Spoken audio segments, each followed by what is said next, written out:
called gabapentin, Neurontin, the snake oil of the 21st century. Well, this medicine has been used for just about everything. What's it indicated for? Well, you could use it for neuropathic pain, fibromyalgia, which is a diffuse pain throughout the body. It's a complex diagnosis. Maybe it helps a little with that. Post-herpetic neuralgia, that's where you get shingles and your nerve root hurts, and they call it shingles because it's like a shingle on your roof on your back, and it helps a little with that. That's 3. Alcohol dependence, man, that's a push. I don't know how they got that indication, but I've tried it. It does not work. People drink. It's almost virtually useless in that effect. And then partial seizures, where it's an add-on at best to a medicine that really works for seizures. It came on the market as an anti-seizure. It's marginal at best at that. So maybe it helps with this neuropathic pain problem. Maybe a little. Now, does it help if you hurt your knee in a soccer game or no? It doesn't help with pain. It helps with when you have the nerves are having issues with pain. It doesn't help with trauma. So it helps with a certain type of pain in a limited number of people in a limited way. What good could I say about it? Well, it's very safe in overdose. I mean, I've had people take 60,000, 70,000 milligrams in a day. Even more.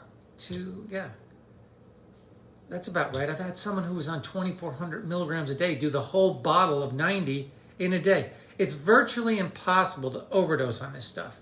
If you mix it with alcohol or benzodiazepines like Xanax, Ativan, Valium, Klonopin, yes, you can overdose. What were some of the other uses? Well, they said it was for bipolar, generalized anxiety disorder, posttraumatic stress disorder, irritable bowel, overactive bladder, migraines. What else did they say? Obsessive Compulsive Disorder. The list goes on. They were virtually using it for almost every sort of discomfort the body could have. And this was Werner Lambert first came out with the drug, late 80s, early 90s, something like that, maybe late 90s. And then Pfizer bought it. They marketed this drug for everything. And they paid, I think, like $400 million in fines. So it's used for everything. I mentioned its legal uses, but it's also, I would say, people abuse it. You got to be pretty hard up to abuse it. It gives you maybe a euphoric sense, a relaxation sense, a disinhibition in social situations. Okay, it doesn't last. You need really high doses. So, I've been dealing with addicts, 35 years? No one has a Neurontin as their drug of choice. If people have gotten high, because this drug has a short half-life, 5 to 7 hours, meaning it's in and out of your system quick, and also its bioavailability at, let's say, 600 milligrams a day, it's 80% bioavailable, meaning your body can use 80% of the drug you put in it. But at 1,200, it's 50% bioavailable, and over 2,400 milligrams, it's 30% bioavailable, meaning what your body could use. That's not good. So that means the higher you go, the less drug is effective. So at 600 milligrams, your dollar is worth 80 cents. At 1,200 milligrams, your dollar is worth 50 cents. And at 2,400 milligrams, your dollar is worth 30 cents. Not a good buy. So the higher the dose, the bioavailability goes down. And it's in and out of your system so quick, you go through a lot of drug and you have to what they call stagger the dose. Take it almost every hour in order to maintain the high. Oh, here's another zap. Tolerance develops very quickly. So if you get this marijuana type high, relaxation, maybe a little drowsy, euphoric, maybe. It doesn't last. It goes away quickly. You're constantly chasing it because tolerance develops within a day or two. So the dose goes down. Of all the addicts I've met, yeah, there's some who've played with this and they've tried as hard as they can to abuse it. Some of them have, but it's just not worth it, and it's not that good of a high.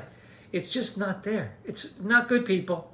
So then I have some people tell me, oh, I know people who put that in cut with fentanyl, Gabapentin, I don't know what they call it, Gabbies, Johnnies, whatever, Neurontin.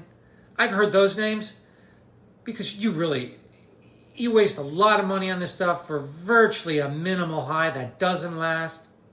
They cut it in stuff you shoot up. Well, do you know that the more Neurontin or Gabapentin you put in the cut, it causes the increased metabolism of opiates like morphine and codeine, so the amount of opiate goes down. And I have some people say, well, doc, I got even more drowsy when I mixed the Neurontin. Yeah, the sedative effect is enhanced, but you lose qualities of the euphorogenic and pain mitigating effects of the opiate. Not good. No one really wants to, no smart person would do that. It makes no sense to anyone. I don't care, you like getting high, you're an addict. That's ridiculous. To have less of an expensive opiate to get high and use Neurontin, I've had people try and shoot it. It just doesn't do anything. It's safe.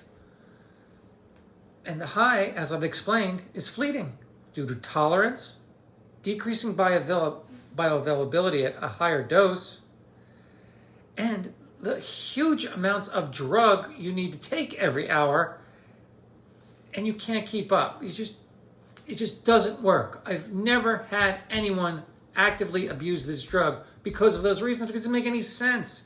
Now, have I had people who were afraid to come off? Yeah. People with hardcore addiction to other drugs get on Neurontin, and then they kind of like the way they feel, and they feel a little edgy or nervous when they come off. You need to taper it over 2 to 3 weeks. The only scripts I write for this drug are people I'm trying to get off it. That's it. I can't stand Neurontin. It's a waste of time. Anything this drug does, I can do much better with something else. So please, don't mess with this stuff. It's a waste of your time. You mess with it, it's a waste of money, waste your time. It is not a good high. It is not a good pain reliever. It is not good for seizures. It is not good for recreational use. It doesn't work for bipolar, anxiety, obsessive compulsive disorder, posttraumatic stress, irritable bowel, overactive bladder, restless leg. That's what I think of this stuff. It doesn't work well. And everything out there works better. So, maybe, it helps my pain a little bit, neuropathic pain, maybe. What are the side effects? Oh, get this. I was like, fine. You want to do this marginal drug that was mismarketed and fraudulently by Pfizer and Warner Lambert to make it sound like it was worth something. You know what it does? Well, here's a good one for men. You get breasts. You can't have an erection. Your sexual drive goes down. And women, and men too, but you gain weight, you retain fluid, your face gets puffy, your ankles get puffy, you retain fluid all over your body, you get dizzy, drowsy, nauseous, dyspepsia, your stomach hurts, your eyes get stagnant, your eyes go back and forth like this, you get blurred vision, you get coordination problems, you mix it with alcohol and benzos, you really get discoordination problems. I hate this stuff. I can't think of anything good except you can't overdose with it, and it's a good way for a drug company to make money. Oh, and then they came out with a slow release form of Neurontin, Gabapentin, called Horizant, Horizant. What a waste of money. It costs a fortune, and all it means is long-acting Neurontin, which has been generic for like 15, 20 years. Don't buy that. I'd keep away from this drug. How could I be a psychopharmacologist and in terms of pharmacopoeia, I never use this drug. And all I do is get people off it. I think in my entire practice, I have one person on it. I'm trying to get him off. And he's multiple addictions and he's afraid to come off. I get some people like that. I'll get him off. Even the most hardcore addicts are like, this stuff's not doing it. If you've been on it for any length of time, it doesn't do anything. And all you're doing is gaining weight, getting drowsy, being a little discoordinated, growing breasts, and can't have an erection, and it has a drug effect. Yeah, some people say, hey doc, it helps with pain, it helps with social inhibition. I feel more outgoing, blah, blah, blah. But I could do it with other stuff. So it's a big thumbs down on Neurontin, Gabapentin, and the slow release form, Horizont. Anyway, I put a lot of work into my blog at Agresti.com. There's a video blog there, a vlog, and then there's the written blog I do every week. I appreciate the likes, overwhelming comments. Thank you, everyone. I really appreciate everything. I'm about to get monetized by YouTube. I appreciate it. Thanks.